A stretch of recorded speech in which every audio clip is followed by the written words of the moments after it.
Warahmatullahi wabarakatuh. Salam Om Swastiastu, Nama Budaya, Salam Kebajikan. Perkenalkan, saya Anissa Dwi Maulidia dengan NIM 2308059 dari gugus 7 Program Studi Industri Pariwisata Universitas Pendidikan Indonesia Kampus Sumedang. Pada video kali ini saya ingin memenuhi penugasan LKM atau penugasan pelatihan kepemimpinan mahasiswa tahun 2024 Universitas Pendidikan Indonesia Kampus Sumedang. Pada video kali ini saya ingin mempresentasikan materi yang saya bawakan, yaitu tentang rekotika manajemen aksi yang kritis dan inovatif. Sebelumnya, izinkan saya untuk menjelaskan terlebih dahulu dasar-dasar apa saja yang akan saya bawakan untuk materi yang saya bawakan nantinya. Sebagai seorang mahasiswa, tentunya sudah berkewajiban untuk belajar secara akademik. Namun, tidak hanya akademik saja, tentunya kita belajar secara non-akademik. Yang dimaksud kita belajar secara non-akademik yaitu di mana kita belajar terjun langsung ke dunia lapangan. Tentunya, ketika kita terjun langsung ke dunia lapangan itu sangat menjadi bekal untuk kita bekerja nanti. Dan bagaimana cara kita mendapatkan untuk terjun ke dunia lapangan tersebut? Yaitu salah satunya dengan cara bergabung suatu organisasi ataupun kita melakukan suatu pengabdian kepada masyarakat. Hal inilah yang menjadi pembekalan kita sebagai seorang mahasiswa untuk belajar secara non-akademik. Lalu, sebagai seorang mahasiswa pun kita memiliki fondasi yang hampir seluruh mahasiswa seluruh Indonesia pasti tentunya belajar mengenai salah satu mata kuliah, yaitu tentang pendidikan kewarganegaraan. Tidak hanya mahasiswa saja, namun sejak SD pun, SMP, SMA hingga kuliah ini kita belajar tentang pendidikan kewarganegaraan. Tetapi kurangnya implementasikan suatu materi tersebut pada diri kita, sehingga pada kuliah pun kita masih ditekankan untuk belajar mata kuliah tentang pendidikan kewarganegaraan. Kenapa demikian? Karena pendidikan kewarganegaraan menjadi fondasi kita untuk menjadi suatu jiwa pemimpin yang unggul, dan sebagai seorang mahasiswa pun tentunya akan menjadi suatu pemimpin dan pengabdi dan masa bakti kita, tugas kita tuh akan dinanti kepada masyarakat. Hal inilah yang menjadi pondasi kita untuk kedepannya nantinya. Di dalam mata kuliah pendidikan kewarganegaraan terdapat suatu subbab, yaitu mempelajari tentang hak asasi manusia atau yang disebut dengan HAM. Salah satu hak asasi manusia yaitu hak untuk berbicara, hak untuk berpendapat. Tapi apa sih yang dimaksud dengan hak untuk berbicara dan hak untuk berpendapat? Yang dimaksud dengan hak berbicara dan hak berpendapat ini tidak hanya kita dibebaskan untuk bicara apa saja, tidak hanya kita bebas untuk membicarakan apa saja, tidak, tetapi hak berbicara dan hak berpendapat ini tentunya memiliki beberapa aspek yang harus diimplementasikan pada diri kita agar saat kita berbicara, agar saat kita berpendapat tentunya dapat dihargai oleh orang lain, dapat diterima dengan orang lain, dan tidak menyalahkan satu sama lain. Nah, pada video kali ini saya membawakan suatu materi tentang rekotika manajemen aksi yang kritis dan inovatif. Salah satu penerapan hak untuk berbicara dan hak berpendapat dalam dunia perkuliahan yaitu ketika kita sedang melakukan aksi. Aksi yang dilakukan itu bisa saja di dalam internal ataupun di eksternal. Contoh kecilnya ketika kita menyuarakan suatu permasalahan yang ada di kampus kita, itu pun sudah menjadi salah satu contoh aksi yang kita lakukan. Tetapi hal apa saja sih yang harus diterapkan seorang mahasiswa ataupun pada diri sendiri saat kita mengutarakan suatu aksi tersebut dengan landasan teori manajemen aksi yang kritis dan inovatif. Rekotika manajemen aksi yang kritis dan inovatif ini adalah suatu pendekatan dalam kepemimpinan dan pengelolaan yang menekankan pada pemikiran yang mendalam, evaluasi yang teliti, serta kemampuan untuk menghasilkan ide-ide baru dan solusi kreatif. Lalu, apa saja sih aspek-aspek dan strategi yang diterapkan kepada seorang jiwa pemimpin ataupun pada diri kita sendiri saat kita melakukan suatu aksi tersebut? Nah, pada video kali ini saya ingin menjelaskan beberapa aspek dan strategi yang mungkin relevan dalam melakukan suatu aksi yang kritis dan inovatif.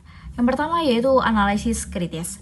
Analisis kritis ini melibatkan kemampuan untuk menguraikan masalah atau situasi dengan cermat, mengidentifikasi asumsi-asumsi yang mendasarinya, dan mengevaluasi bukti-bukti atau data yang ada secara objektif. Rekotika manajemen kritis memerlukan kejernihan berpikir dan mengambil keputusan yang informasional.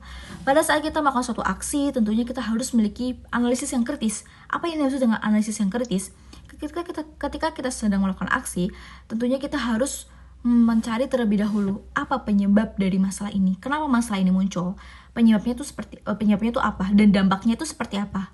Dampaknya itu kemana saja? Dampaknya itu ke siapa saja? Kita harus mencari ini. Jadi ketika kita melakukan aksi tidak hanya berorasi saja, tidak hanya mengutarakan pendapatnya saja, tapi harus memiliki dasar-dasar argumen yang kuat, yaitu seperti mencari terlebih dahulu asal mula permasalahan itu seperti apa, kenapa masalah ini muncul, penyebabnya apa, lalu dijelaskan dampak yang terjadi itu seperti apa, dan tujuan kita melakukan aksi itu apa, dan apa yang kita inginkan dari permasalahan ini agar permasalahan itu terselesai. Itu yang dimaksud dari analisis kritis, dan kita harus mencari beberapa data-data ataupun bukti-bukti yang relevan, yang objektif agar memperkuat sebagai bukti-bukti saat kita aksi. Tidak hanya mengutarakan pendapat saja, tetapi kita juga harus memiliki bukti-bukti saat melakukan aksi tersebut. Yang kedua yaitu ada pemikiran sistematis. Pemikiran sistematis ini adalah mengadopsi pendekatan sistematis untuk memahami interaksi antara berbagai elemen dalam lingkungan organisasi ataupun saat kita melakukan aksi. Ini membantu dalam meneruskan strategi holistik dan mempertimbangkan dampak dari suatu keputusan atau tindakan. Yang dimaksud dengan pemutusan sistematis yaitu ketika kita sedang melakukan aksi, tentunya kita harus berpikir secara sistematis, tidak hanya berpikir untuk keperluan diri saja. Namun ketika kita melakukan suatu aksi, pasti kita sudah tahu tujuan melakukan aksi itu hasilnya tidak hanya untuk diri kita, tetapi untuk orang lain juga, untuk masyarakat sekitar juga. Oleh karena itu, pada saat melakukan aksi kita harus melakukan pemikiran sistematif, kita harus peka terhadap satu sama lainnya. Tidak boleh menerapkan egois pada diri sendiri. Yang ketiga yaitu ada kreativitas dan inovasi. Yang dimaksud dalam kreativitas dan inovasi ini adalah mendukung dan mendorong penciptaan ide-ide baru serta pendekatan inovatif dalam menghadapi tantangan atau peluang. Pada saat kita melakukan suatu aksi, tentunya kita harus memiliki tujuan apa sih kita melakukan aksi tersebut. Kenapa kita melakukan ini? Hal apa yang kita inginkan dari aksi ini? Nah, dalam pemikiran aksi tersebut, ini menjadikan suatu surat ataupun SOP dalam melakukan aksi tersebut nanti. Ketika kita memiliki dasar-dasar penguatan tentang aksi ini terjadi, dan kita memiliki surat perjanjian di mana kita meminta kepada pimpinan ataupun pihak yang berwenang saat kita melakukan aksi, yaitu dengan berpikir secara kreatif dan inovasi. Sebagai seorang mahasiswa pun harus bisa menanggulangi masalah ini. Ketika ada suatu masalah dan kita melakukan suatu aksi, sebagai seorang mahasiswa pun harus memiliki pemikiran yang kreativitas dan inovasi bagaimana cara menyelesaikan masalah tersebut. Yang keempat yaitu adanya komunikasi efektif.